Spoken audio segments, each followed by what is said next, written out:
Consider we have three Excel files in the same folder. Each Excel has the same columns, but with different and multiple tabs or worksheets. This video shows you how to combine the second tab from each Excel file, even though the second tab has different tab names from each Excel file.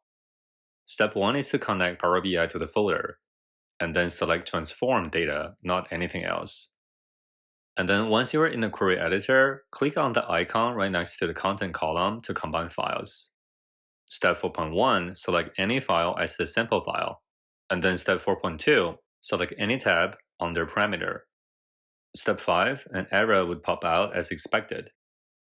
Step 6, still on the query editor, on the left side of the entire screen, find Transform Sample File. And then go to the right side of the entire screen, select Navigation, and then change the source code in 6.3 and press the Enter key.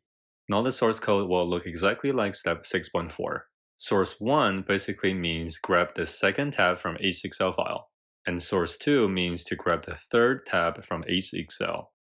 Finally, for step 7.1, click on the table under Other Queries and let it run for a few seconds, and then that's it. We combine all the second tabs from each Excel file. Enjoy Power BI and have fun!